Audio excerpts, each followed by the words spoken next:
بسم اللہ الرحمن الرحیم۔ السلام علیکم بہنوں، بھائیوں، دوستوں اور بزرگوں۔ آج ہم حضرت امام حسین رضی اللہ تعالیٰ عنہ کی شہادت کا تیسرا حصہ بیان کر رہے ہیں۔ صبح کے وقت انہوں نے حضرت امام حسین رضی اللہ تعالیٰ عنہ نے صبح کی نماز کے بعد اپنے پیروکاروں کو متحرک کیا۔ اس کے ساتھ 32 گھڑ سوار اور 40 پیدل سپاہی تھے۔ جب انہوں نے دشمن کا مقابلہ کیا تو انہوں نے لوگوں کو اس کی باتیں سننے کے لیے بلایا۔ انہوں نے خدا کی تعریف کی اور اس کا ذکر کیا جس کا خدا حقدار ہے۔ آپ صلی اللہ علیہ وسلم اور فرشتوں اور دیگر انبیاء پر درود بھیجے، پھر انہوں نے بات جاری رکھی۔ حضرت امام حسین رضی اللہ تعالیٰ کہتے ہیں کہ میرے نسب کا پتہ لگائیں اور غور کریں کہ میں کون ہوں، پھر اپنے آپ کو دوبارہ دیکھیں اور اپنے آپ کو ظاہر کریں۔ غور کرو کہ کیا تمہارے لیے مجھے شہید کرنا اور میری عورتوں کی عزت کو پامال کرنا درست ہے؟ کیا میں آپ کے پیغمبر کی بیٹی کا بیٹا نہیں ہوں؟ آپ کے ایماندار اور آپ کے چچا زاد بھائی خدا پر ایمان لانے والوں میں سے سب سے پہلے اور وہ شخص نہیں ہوں جو سب سے پہلے اس پر ایمان لائے، جو اس کے رسول صلی اللہ علیہ وسلم نے اپنے رب کی طرف سے لایا؟ کیا حمزہ شہیدوں کے آقا میرے چچا نہیں تھے؟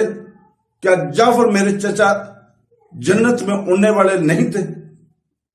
کیا تم نے میرے اور میرے بھائی کے بارے میں رسول پاک صلی اللہ علیہ وسلم کا یہ فرمان نہیں سنا کہ یہ جنت کے جوانوں کے 2 سردار ہیں؟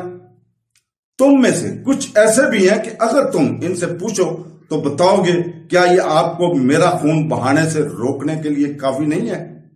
انہوں نے اس کا جواب دیا، اپنے رشتہ داروں اموی کے اختیار کے تابع ہو جاؤ۔ انہوں نے تمہارے ساتھ کبھی کوئی سلوک نہیں کیا مگر وہی جو تمہیں پسند تھا۔ حضرت امام حسین رضی اللہ تعالیٰ نے جواب دیا، خدا کی قسم میں آپ کو اس شخص کی طرح اپنے ہاتھ نہیں دوں گا جس کو ذلیل کیا گیا ہو، اور نہ ہی میں غلام کی طرح بھاگوں گا۔ پھر انہوں نے پکارا، میں اپنے اور تمہارے رب کی پناہ چاہتا ہوں، کہیں ایسا نہ ہو کہ تم مجھے سنسار کر دو۔ بے شک میں اپنے اور تمہارے رب کی پناہ چاہتا ہوں، ہر اس متکبر سے جو یوم حساب پر ایمان نہیں رکھتا۔ حر نے جب حضرت امام حسین رضی اللہ تعالیٰ عنہ کی یہ بات سنی اور عمر بن سعد اور اس کے افواج کی غیر سمجھوتا رویہ دیکھا تو گہرے ندامت اور توبہ کے ساتھ حضرت امام حسین کے قبر میں چلے گئے۔ وہ عمر کے آدمیوں کے سامنے کھڑے ہوئے اور انہوں نے حضرت حسین رضی اللہ تعالیٰ کے قتل پر ملامت کی۔ انہوں نے بعد عمر رضی اللہ تعالیٰ نے خود ایک تیر نکالا اور اسے حسین رضی اللہ تعالیٰ کے کیمپ کی طرف چلا دیا۔ انہوں نے کہا، میرے لیے امیر کے سامنے گواہ رہنا کہ میں نے سب سے پہلے تیر مارا۔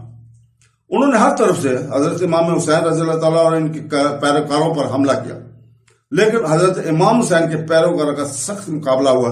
پھر گھڑ سواروں نے ان پر حملہ کیا اور اگرچہ وہ صرف 32 گھڑ سوار تھے لیکن انہوں نے کوفان کے گھڑ سواروں کے کسی بھی طرف بغیر اڑان کے حملہ نہیں کیا۔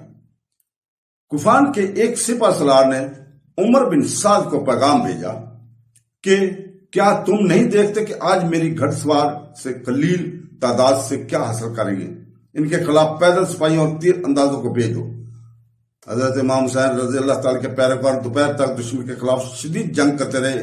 امام حسین رضی اللہ تعالیٰ کے پیروکاروں میں ہلاک اور زخمی ہونے والوں کی تعداد بڑھتی رہی، یہاں تک کہ سورج ڈھلنے لگا۔ حضرت امام حسین رضی اللہ تعالیٰ کے کیمپ میں آدمی اتنے کم تھے کہ ان کا نقصان عمر بن سعد کے مقابلے میں زیادہ واضح تھا۔ سپہر تک تقریباً آدھے آدمی شہید ہو گئے۔ امام حسین رضی اللہ تعالیٰ ان لوگوں کی امامت کی جو خوف کی نماز میں رہ گئے۔ اس کے پیروکاروں میں سے ایک دشمن کے تیروں سے اسے بچانے کے لیے اس کے سامنے کھڑے ہوئے، لیکن وہ تیروں سے مارے گئے اور وہ ہلاک ہو گئے، یہاں تک کہ تینوں مارے گئے اور اکیلے رہ گئے۔ وہ حسین رضی اللہ تعالیٰ کے خیمہ کے سامنے بیٹھ کے وہ اپنے بیٹے عبداللہ ابن حسین علی اصغر کو لائے جو ابھی بچہ تھا اور اسے گھٹنے کے بل بٹھایا۔ تاہم بنو اسد میں سے ایک نے تیر مارا جس سے بچہ ذبح ہو گیا، شہید ہو گیا۔